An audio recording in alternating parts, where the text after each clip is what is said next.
Hello साथियों, आप सभी लोग जैसा कि मुझे जानते हैं कि मैं स्कूली शिक्षा एवं साक्षरता पर विशेष कार्य कर रहा हूं, लोगों को शिक्षा देने का कार्य कर रहा हूं और लोगों को शिक्षा से जोड़ने और जागरूक करने का कार्य कर रहा हूं। साथियों, हमने एक और चीज़ महसूस की कि हमारे समाज में बहुत अधिक झगड़े बढ़ते जा रहे हैं, भाईचारा ख़त्म होते जा रही है, आपसी संबंध बिगड़ते जा रहे हैं, जिसका मुख्य कारण आज बरसात के दिन चढ़ने वाले हैं, ज़मीन से संबंधित है। साथियों, आप सबों को मैं ज़मीन के बारे में, अमीन जो होते हैं, अमीन किस प्रकार से अपना जो है ज़मीन मापते हैं, अमीनी का कोर्स क्या होता है और कागज़ जो खेत से संबंधित होता है उसकी जानकारी देंगे। साथियों, ऐसा ही आप देख सकते हैं कि पीछे हमारे बोर्ड पर लगा हुआ है कि हमने 2017 में अमीनी का कोर्स किया था, जिसका इधर आप एडमिट कार्ड देख सकते हैं और इधर मेरा फर्स्ट डिवीज़न से सर्टिफिकेट देख सकते हैं। यानी हमने इस से संबंधित पहले स्टडी किया है, हमने अमीनी का कोर्स कंप्लीट किया है और आप सबों को इसकी लाभ इस वीडियो में मिलेगा। और साथ ही मैंने एक वीडियो सीरीज चालू करने का सोचा है, जिससे अमीन से संबंधित सारी जानकारी आपको देंगे, आपके खेत के बारे में जानकारी देंगे, ताकि आपको कम जानकारी की वजह से जो आर के लिए या जो खेत के लिए लड़ाई होता है उसे कम किया जा सके। साथियों, ये देख सकते हैं कि मेरे पास ये डायगोनल स्केल है जो ज़मीन मापने में काम आता है। ये मेरे पास गुनिया है, ये मेरे पास जो है डायगोनल स्केल है, सॉरी इसको प्रकाल कहते हैं। और इधर आप देख सकते हैं कि मेरे पास ये जरीब है और इधर मेरे पास जो है एक नक्शा है साथियों। और साथ ही मैंने जो स्टडी किया था उसका नोटबुक मेरे पास यहाँ पर है। साथियों, मैंने ऐसे ही वीडियो देखकर आप सबों को भ्रम में डालने और जो है गलत जानकारी के लिए नहीं आया हूँ। मेरे पास सारी चीज़ें हैं, मैंने अमीन का कोर्स किया है और सारी वस्तुएं भी रखी है। इधर आपका जो है टेप्स भी मापा जाता है, वो भी मेरे पास है। तो साथियों, आप सबों को अमीन के बारे में जानकारी देते हैं और ज़मीन का जो इतिहास है वो इतिहास से लेकर के जो ज़मीन मापा कैसे जाता है वहाँ तक आप सबों को जानेंगे। यानी अमीन जो भी कोर्स में पढ़ता है वो सारी चीज़ें आपको इस वीडियो सीरीज में मिलेगा। इसलिए अगर आप नए हैं तो मेरे YouTube चैनल एसएस जागरण को सर्च करके आप अपने मोबाइल में जो है सब्सक्राइब कर लें, ताकि अमीन से संबंधित सारी जानकारी आपको मिल सके और अपने खेत के बारे में आप अच्छे से समझ सके और जो झगड़ा होता है वो झगड़ा को कम किया जा सके। साथियों, चलिए अब हम आपको जिस उद्देश्य से वीडियो बनाने जा रहे हैं उसकी सारी चीज़ें बताते हैं। साथियों, सबसे पहले हम जानेंगे कि जो अमीन होता है, अमीन क्या है, जो अमीन जो है, अमीन किसे कहते हैं। साथियों, अमीन जो है एक अरबी शब्द है जिसका अर्थ हिंदी में ईमानदार होता है। साधारणतः अमीन उस व्यक्ति को कहा जा सकता है जो किसी भी भूखंड या खेत या जगह को सही माप कर निश्चित पैमाने पर नक्शा एवं कागजात तैयार कर लोगों के सामने प्रस्तुत करता हो एवं लोग उसे देखकर संतुष्ट होते हों, उसे अमीन कहते हैं। यानी कि अमीन का मतलब है कि जो ज़मीन है उसको निश्चित पैमाना पर मापना और माप के नक्शा तैयार करना, कागज़ तैयार करना और लोगों को संतुष्ट भी करना। यदि लोग संतुष्ट नहीं है तो वो अमीन जो है नहीं कहलाएगा, क्योंकि अमीन का मतलब है कि लोगों को संतुष्ट करना। और दूसरे शब्दों में अमीन वह व्यक्ति जो किसी भी भूखंड को किसी भी पैमाने पर एक निश्चित उपकरण के द्वारा समुचित ढंग से माप सके, अमीन कहलाता है। अमीन ईमानदारी का आईना होता है। इसे अन्य दूसरे कामों से भी नामों से भी जाना जाता है, जैसे पटवारी हो गया, सर्वेयर हो गया, अमीन हो गया, अनुरेखक हो गया इत्यादि। साथियों, अमीन जो है आईना होता है और आईना गलत चीज़ नहीं बताता है। अगर अमीन गलत बताने लगे, जो ज़मीन मापना है वो किसी के पक्ष में मापने लगे, तो ईमानदार अमीन नहीं है, यानी अमीन वो कहलाएगा ही नहीं। तो इसलिए साथियों अमीन को ईमानदार होना चाहिए, ये चीज़ विशेष रूप से जानना चाहिए। साथियों अब जो है अगले स्लाइड में आपको बताएंगे कि क्या चीज़ है। इधर आपको गणित है, गणित के बारे में आपको बाद में आपको बताएंगे। सबसे पहले आप सबों को जो है ज़मीन कैसे मापा जाता है, ये सब सारी चीज़ें जानकारी आपको देंगे। पहले आप सबों को ज़मीन का जो इतिहास है उस पर हम चर्चा करेंगे। साथियों जो सर्वे का जन्मदाता कौन है, इससे संबंधित हम लोग जानेंगे कि जो आज के बहुत साल पहले ज़मीन से संबंधित कोई कागज़ था या नहीं, सर्वे हुआ था कि नहीं, और कैसे लोग ज़मीन पे कमाते थे। तो साथियों सर्वे का जन्मदाता जो है, आपको सर्वे का जन्मदाता अकबर के राजस्व मंत्री, वित्त मंत्री जिसको टोडरमल थे, जिन्होंने 1580 ईस्वी में सर्वेक्षण कराया था, परंतु सही सर्वे 1793 ईस्वी में प्रारंभ हुई। साथियों अकबर के बारे में आप सभी लोग जानते हैं, उन्होंने अपने जो प्रजा है उसको स्थिति को समझने के लिए और सुधारने के लिए, क्योंकि स्थिति बिगड़ते जा रही थी, लोगों की आय घटते जा रही थी, तो उन्होंने अपने वित्त मंत्री जो है राजा टोडरमल को कहता है कि आप जो ज़मीन से संबंधित जो समस्या हैं, जो लड़ाई झगड़ा चल रहा है, लोगों में जो दिखते हैं, उसको आप हल कीजिए। तो टोडरमल जी ने सबसे पहले सर्वेक्षण करने का कार्य किया था, लेकिन जो ऑथेंटिक होता है, वो जो अभी प्रारंभ हुई है, वो 1793 ईस्वी में प्रारंभ हुई थी, जो सही सर्वेक्षण कहा जाता है। सर्वेक्षण का इतिहास से आप क्या समझते हैं? जो सर्वेक्षण हुआ था उसका इतिहास पर थोड़ा चर्चा करते हैं। सर्वे का इतिहास काफ़ी पुराना रहा है। प्रारंभ में सर्वे के विषय में किसी को कोई भी जानकारी नहीं थी। सर्वप्रथम यह जान लेना आवश्यक है कि तात्पर्य जमीन के सर्वे से है, जहां जमीन से संबंधित कोई कागजात नहीं था, तो उस समय लोगों को बहुत कठिनाइयों का सामना करना पड़ता था, क्योंकि उस समय जमींदारी प्रथा थी, अर्थात जमीन के मालिक खेत में काम करने वाले किसान नहीं हुआ करते थे, बल्कि जमीन का मालिक वहाँ के जमींदार हुआ करते थे। साथियों जो बहुत पहले की बात है कि जब राजा रजवाड़ा के समय था, जब अकबर शासन करते थे, तो उस समय ज़मीन से संबंधित कोई कागज़ नहीं थी, और जो ज़मीन के मालिक होते थे वो किसान बनकर खेती नहीं करते थे, क्योंकि उस समय ज़मींदारी प्रथा था, और ज़मींदार लोग किसान को दे देते थे खेती करने के लिए, और काफ़ी कठिनाई होती थी। साथियों वास्तव में उस समय राजतंत्र था, लेकिन अप्रत्यक्ष रूप से शासन जमींदार किया करते थे, क्योंकि साथियों कनेक्ट में जमींदार ही किसान से रहते थे, और किसान ही जमींदार को अधिक शोषण किया करते थे।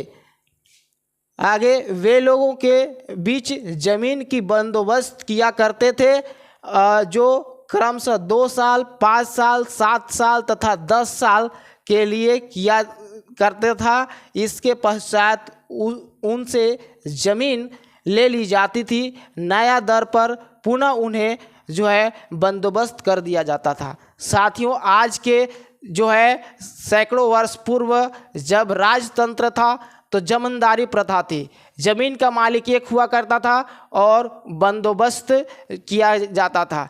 बंदोबस्त का मतलब जैसे आज रेहन पटवटन जैसे देते हैं, वैसे पहले की प्रथा थी, जिसमें 10 साल, 2 साल, 5 साल के लिए दिया जाता था। जितना पैसा दिए 5 साल में पट गया, फिर वह खेत किसी दूसरे को दे दिया करते थे, या पुनः खुद लेने के लिए अलग से फिर से पैसा देना पड़ता था। तो इसी को बंदोबस्त प्रथा कहते हैं। साथियों जो है उस बंदोबस्ती के लिए कोई कागजात भी नहीं देते थे, और न ही उस समय कोई लगान निश्चित था, जिससे कभी कभी किसानों को एक ही ज़मीन के बदले 2-2 बार लगान चुकाना पड़ता था। और इसके खिलाफ किसान आवाज़ भी नहीं उठा सकते थे, क्योंकि उन्हें ज़मीन छीन जाने की भय बना रहता था। साथियों, आज के जो है सैकड़ों वर्ष पूर्व जो किसान थे बहुत ही त्रस्त थे, क्योंकि जो बंदोबस्ती होता था उसका भी कागज़ नहीं मिलता था। पता चला कि आज बंदोबस्ती कराए और साल भर के बाद ज़मींदार उसको भूल गया और फिर से हमको उसका पैसा ले लिया, जिससे काफ़ी कठिनाइयाँ किसान को होने लगी। और इसका विरोध भी लोग नहीं करते थे, क्योंकि ज़मीन छीनने का डर रहता था। अतः ज़मीन छीन जाने के भय से वे उस पर पूरा मेहनत नहीं करते थे, क्योंकि उन्हें लगता था कि ज़मीन को मेहनत करके उपजाऊ हम बनाएंगे और अगले बंदोबस्ती में ज़मीन दूसरे को हो जाएगा, इसका प्रभाव उत्पादन पर पड़ता था। सीधा सीधा घाटा राजकोष को जाता था। साथियों, और इससे होता क्या था कि जो किसान होते थे, ज़मीन का जो सुदृढ़ीकरण होता है, ज़मीन में उपजाने के लिए जो ज़मीन को बनाया जाता था, किसान उतना मेहनत नहीं करते थे, क्योंकि उन्हें डर था कि अगर आज हम मेहनत करते हैं उस खेत पर, उस खेत को बनाते हैं, तो अगले बंदोबस्ती में दूसरे के पास चला जाएगा और फिर वो खेत मुझे मिलेगा ही नहीं, इसलिए वो नहीं बनाते थे। और नहीं बनाते थे तो जो पैदा होता था बहुत कम होता था, और कम होता था तो जो राजा थे उसके राजकोष में कम संपत्ति जाती थी, कम टैक्स जाता था, उत्पादन के हिसाब से ही तो मिलता था उन लोगों को। तो इसलिए जो है ये राजकोष पर भी घाटा होने लगा।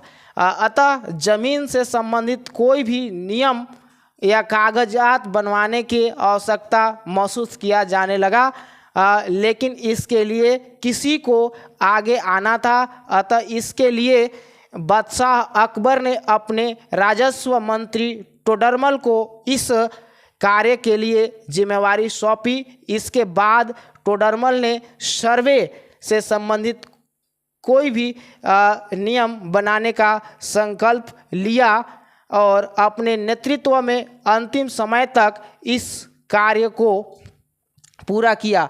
इसके लिए इन्होंने सबसे पहले सभी क्षेत्रों में दौरा किया एवं लोगों की समस्याएं और शिकायतें सुना, तथा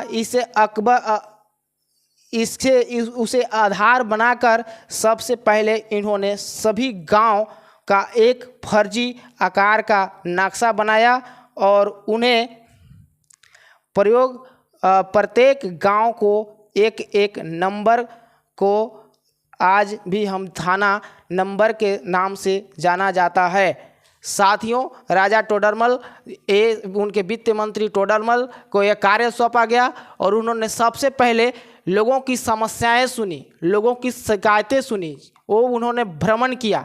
इसके बाद उन्होंने एक फर्जी नक्शा बनाया और फर्जी नक्शा पर हर मौजा का, हर गांव का एक एक नंबर दिया, जिसे थाना नंबर के नाम से जाना जाता है।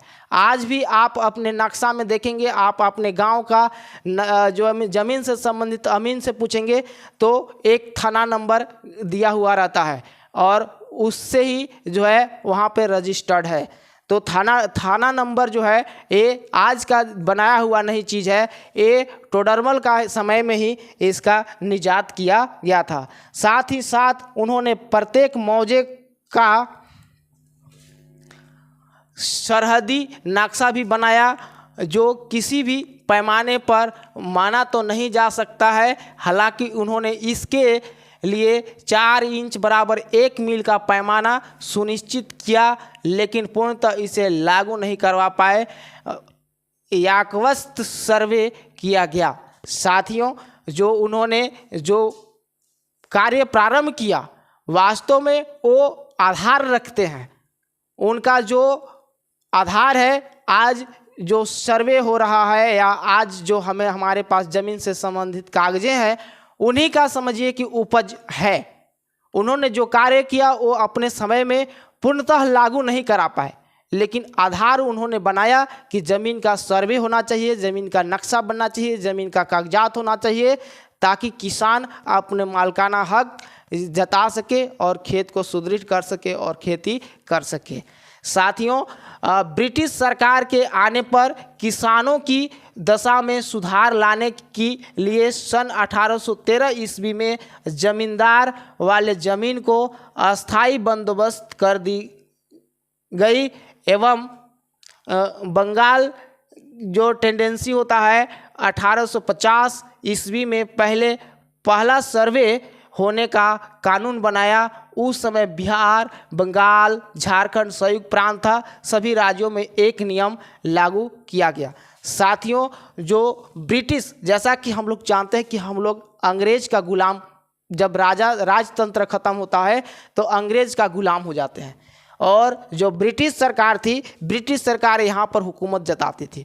तो उन्होंने किसानों को जो है दशा को बदलने के लिए उन्होंने भी सर्वे कराने के लिए निश्चित करता है, और सन 1813 ईस्वी में उन्होंने जो ज़मीन का बंदोबस्ती था वो अस्थाई कर दिया। पहले था राजतंत्र में कि 10 साल 5 साल के लिए होता था, लेकिन जब अंग्रेज आए तो इन्होंने अस्थाई बंदोबस्ती को लागू कर दिया। यानी कि आज मेरे नाम पर बंदोबस्ती हो गया तो अब मेरे ही वो ज़मीन रहेगा, बस मुझे उसका लगान चुकाना है। पहले उन्होंने सर्वे कानून बनाया, और उस समय जो है बिहार, बंगाल और झारखंड और उड़ीसा भी सब एक में ही था। यानी कि आज जो बंगाल पहले का था वो झारखंड भी ये बंगाल का ही हिस्सा था। तो बाद में धीरे धीरे ये बढ़ते गया, झारखंड बड़ा, उड़ीसा बना, आपका बंगाल अलग हो गया, बिहार हो गया, यानी कई राज्य बंगाल से ही हटके बने। अब सर्वे किसे कहते हैं इस पर हम थोड़ा चर्चा करेंगे। साथियों, सर्वे जो है किसी भी पैमाने पर सरकार द्वारा मान्यता दी गई है कि किसी भी पैमाने पर पृथ्वी का भूखंड जो है को सही नाप कर नक्शा बनाने तथा कागजात बनाने की विधि को सर्वे कहते हैं। यानी जो सर्वे होता है, सर्वे का मतलब क्या होता है? तो सर्वे का मतलब होता है कि सरकार द्वारा मान्यता दी गई है कि किसी भी पैमाने पर एक निश्चित पैमाना होना चाहिए, उस पर माप करके पृथ्वी के भूखंड को उसका नक्शा तैयार करना और उसका कागजात तैयार करना सर्वे कहलाता है। साथियों, जो सर्वे में रैयतों का नाम तथा हक कायम रखने के लिए राजस्व विभाग द्वारा हर एक ज़मीन का सही नक्शा तथा कागजात बनाया जाता है, और नक्शा में रैयतों का खेत तथा गैरमजरूआ ज़मीन, रास्ता, नदी, नाला इत्यादि को सही रूप में दिखलाया जाता है, तथा खतियान में हर एक ज़मीन का पुनः विवरण लिखा जाता है। प्रत्येक एक रैयतों के ज़मीन के लिए एक खाता बनाया जाता है तथा हर एक प्लॉट की चौहद्दी और रकबा लिखा जाता है। साथ ही साथ प्रत्येक ज़मीन का लगान भी दर्ज कर दिया जाता है। इसे ही सर्वे कहते हैं। साथियों, आपके पास ज़मीन है तो ज़मीन का सर्वे हुआ होगा, और उसका आपके पास जो है क्या खतियान होगा, उस खतियान में आपका एक खाता नंबर होगा, और जो भी आपका प्लॉट होगा उसका प्लॉट नंबर होगा। साथ ही सभी प्लॉट का चौहद्दी होगा, और प्लॉट के चौहद्दी के साथ साथ जो रकबा है, रकबा दिया हुआ होगा, और रकबा के अनुसार उसमें लगान तय किया होगा कि आपको कितना लगान देना है, कितना मतलब भूमि टैक्स देना है। तो साथियों, एक ही वीडियो में पूरा संभव नहीं है। आज एक वीडियो सीरीज ये स्टार्ट हुई है। अब जब तक अमीन का सारा जो भी चीज़ें नहीं होती है, आपको पूरा नहीं किया जा सकता है, तब तक ये सीरीज बंद नहीं होगी। तो आपको अमीन बनना है, या कम से कम आपको खेत की अपनी जानकारी रखना है, ताकि आपके यहाँ कोई अमीन नापने जाए खेत तो आप खुद से भी समझ सके कि क्या है क्या नहीं है। तो इसके लिए आप मेरे इस वीडियो सीरीज से जुड़ सकते हैं, और 1 बाय 1 करके मेरा वीडियो देखकर आप समझ सकते हैं। अगर आप मेरे चैनल पर नए हैं तो मेरा चैनल को सब्सक्राइब करें, और अगर फेसबुक पेज पर है तो फेसबुक पेज को मेरा फॉलो करें। बहुत बहुत धन्यवाद। जय हिंद, जय भारत।